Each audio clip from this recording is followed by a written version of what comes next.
जय हिंद दोस्तों, मैं हूं अनूप और आप सब लोग देख रहे हैं ग्लोबल कॉन्फ्लिक्ट। दोस्तों, चाइना ने कॉपी कर लिया है अमेरिका की और एक बड़ा हथियार को, और इस हथियार को कॉपी करने के साथ साथ चाइना के पास अब अमेरिकी हवाई आइलैंड तक बॉम्बिंग करने का क्षमता आ जाएगा। दोस्तों, मैं यहाँ पे चाइना के H-20 बॉम्बर का बात कर रहा हूँ, जिसे लेके अब अंदाजा लगाया जा रहा है कि अमेरिका के B-2 बॉम्बर का ही एक कॉपी वर्जन है। वीडियो के पहले हिस्से में मैं आप लोगों को बताऊंगा कि कैसे चाइना ने अमेरिका के B-2 बॉम्बर को किया कॉपी, जबकि वीडियो के दूसरे हिस्से में मैं आप लोगों को बताऊंगा कि कैसे जापान भारत को चाइना के खिलाफ कर रहा है मजबूत। तो डिटेल में जानने के लिए वीडियो के आखिर तक बने रहिए और चैनल को सब्सक्राइब और वीडियो को लाइक जरूर कीजिए। दोस्तों, चाइना के H-20 बॉम्बरों को अमेरिकी B-2 बॉम्बरों के कॉपी वर्जन के तहत ही देखा जा रहा है, जबकि ये चाइना के पहला ट्रूली इंटरकॉन्टिनेंटल बॉम्बर एयरक्राफ्ट होगा जिसका पहुंच अमेरिकी आइलैंड हवाई तक हो सकता है। चाइना का ये H-20 बॉम्बर फिलहाल अंडर डेवलपमेंट है, पर चाइना द्वारा इन बॉम्बरों को बड़े संख्या में इंडो पैसिफिक रीजन में इस्तेमाल करने का इरादा रखा जा रहा है।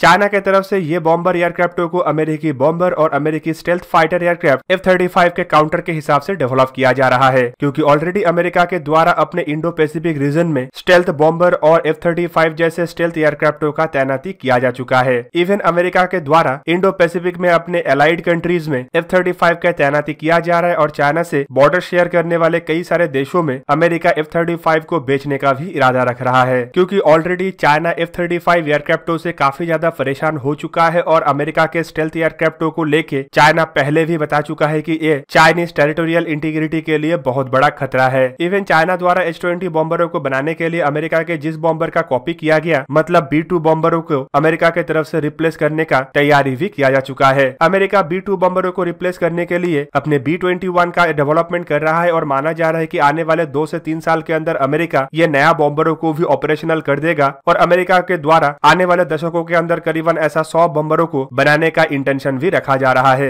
B-21 बॉम्बर B-2 के मुकाबले में रेंज के मामले में भी काफी आगे है, जबकि ये आकार में बड़ा, ज्यादा पेलोड क्षमता रखने वाला बॉम्बर है। साथ में इसका स्टेल्थ कैपेबिलिटी भी B-2 से काफी आगे होगा। एयरक्राफ्टों के डायमेंशन को भी बदला गया है, साथ में नया सॉफ्टवेयर और नया ऑफेंसिव इक्विपमेंटों के साथ यह अब दुनिया के सबसे आधुनिक और सबसे खतरनाक तरीन बॉम्बर बनेगा। दोस्तों, फिलहाल चाइना के H-20 बॉम्बरों को अमेरिका के B-21 जैसे आधुनिक तो नहीं माना जा रहा है, लेकिन कुछ रिपोर्टों के मुताबिक ये B-2 के साथ काफी हद तक सिमिलर है। H-20 बॉम्बरों के बारे में चाइना की तरफ से ऑपरेशनली अब तक तो कुछ खुलासा नहीं किया गया है, लेकिन नेशनल इंटरेस्ट के एक रिपोर्ट के मुताबिक इस एयरक्राफ्ट का डिजाइन को पूरी B-2 के कॉपीकैट कहा जा सकता है। खास करके एयरक्राफ्टों के राउंडेड अपर फ्यूजलाज और ब्लंडेड बॉडी विंग दर्शाता है कि इसका डिजाइन कॉन्सेप्ट को B-2 से ही चुराया गया, जबकि इसके अलावा कॉर्व अपर एयर इनटेक भी B-2 का ही कॉन्सेप्ट है। जबकि B-2 के जैसे इन एयरक्राफ्टों में कोई वर्टिकल सेक्शन नहीं रखा गया है, मतलब जो कुछ भी है हॉरिजॉन्टल है। टेललेस डिजाइन हो चाहे इंजनों के प्लेसमेंट हो, इवन एयरक्राफ्टों के बॉडी के साथ जिस तरीके से विंग को जोड़ा गया है, उसे भी देखते हुए साफ साफ कहा जा सकता है कि ये पूरी B-2 के कॉन्सेप्ट को ही चुरा के चाइना के द्वारा बनाया गया है। दोस्तों, फिलहाल चाइना के H-20 बॉम्बरों को अमेरिका के आधुनिक बॉम्बरों के साथ अगर कंपेयर किया जाएगा तो ये B-21 के आसपास का भी नहीं है, पर फिर भी H-20 बॉम्बरों को लेके यूके के बेस एक थिंक टैंक का ये कहना है कि ये चाइना को आने वाले समय में ट्रूली इंटरकॉन्टिनेंटल कैपेबिलिटी देगा। यूके बेस इस थिंक टैंक का ये भी कहना है कि H-20 बॉम्बरों के रेंज कम से कम 12,000 किलोमीटर होगा, और ये कम से कम 20 टन के वेपन लोड लेके उड़ान भर सकेगा। मतलब ये आसानी से चाइना को बिना रिफ्यूलिंग किए हुए हवाई आइलैंड तक पहुंच बढ़ा देगा, जो आने वाले समय में अमेरिका के लिए एक चिंता का विषय भी बन सकता है। दोस्तों, स्टेल्थ बॉम्बरों के रेंज भी काफी महत्वपूर्ण होता है, क्योंकि एरियल रिफ्यूलिंग के दरमियान इस तरीके के बॉम्बरों के डिटेक्ट हो जाने का संभावनाएं बढ़ जाता है। पर वहीं पे US based think tank group का मानना यह है कि H-20 बॉम्बर जो चाइना की तरफ से बनाया जा रहा है, उसे B-2 के साथ कतई कंपेयर नहीं किया जा सकता है, जबकि ये B-2 से भी कम क्षमताशाली एयरक्राफ्ट होगा।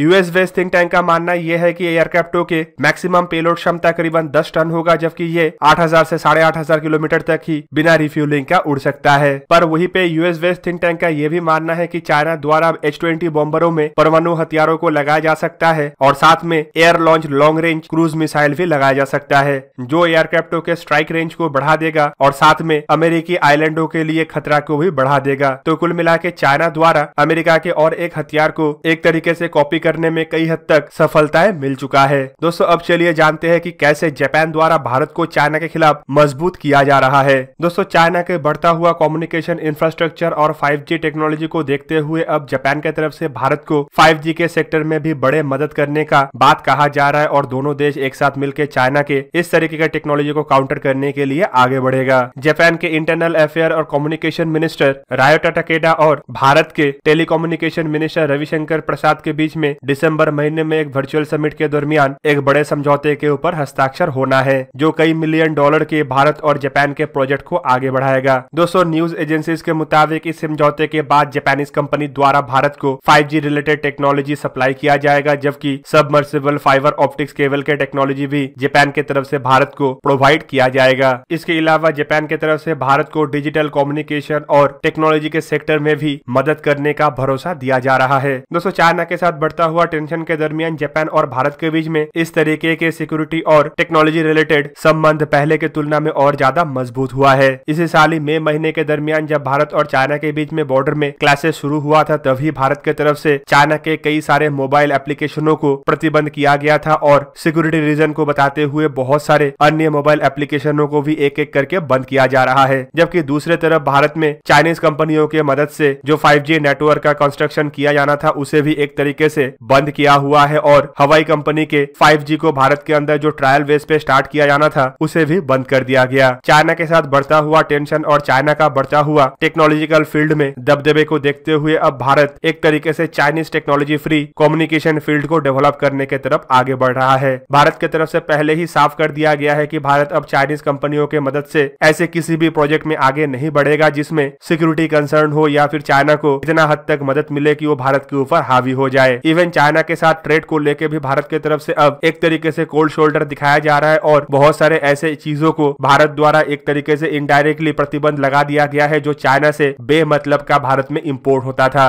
दोस्तों, इसे ही देखते हुए माना जा रहा है कि भारत अब विदेशी दूसरे अन्य कंपनियों के साथ समझौते के तहत आगे बढ़ेगा और उसमें भी ज्यादा से ज्यादा अपने टेक्नोलॉजी को इन्वॉल्व करते हुए 5G टेक्नोलॉजी को तैयार करेगा। ऑलरेडी भारत के कई सारे कंपनी 5G को डेवलप करने के लिए आगे बढ़ रहा है, जिनमें रिलायंस के जियो ग्रुप सबसे आगे है। दोस्तों, जापान और इंडिया के टेक्नोलॉजिकल कोऑपरेशन को देखते हुए कुछ न्यूज मीडिया में यह भी बताया जा रहा है कि जापान द्वारा भारत को जो 5G टेक्नोलॉजी का ऑफर किया जा रहा है और रिलेटिवली इंटरनेशनल स्टैंडर्ड में 6G के बराबर के होगा। जबकि अगर जापान और भारत के साथ मिलकर ये कॉन्सेप्ट को आगे बढ़ाया जाता है तो 2030 तक भारत में पूरी ट्रू 5G कॉन्सेप्ट को कंप्लीट करना संभव हो पाएगा। वहीं पे दूसरी तरफ भारत और अमेरिका के बीच में भी 5G को लेके काम को आगे बढ़ाया जा रहा है और अमेरिकी कंपनी भी भारत में 5G इंफ्रास्ट्रक्चर डेवलप करने के लिए अपने आप को प्रस्तुत कर रहा है। पर दोस्तों, अगर दूसरे तरफ देखें तो चाइना इससे काफी ज्यादा तिलमिलाया हुआ है और चाइना की तरफ से लीगल एक्शन लेने का धमकी भी दिया जा रहा है। एक तरफ जहाँ पे चाइना के अंदर इस तरीके का कोई भी कानूनी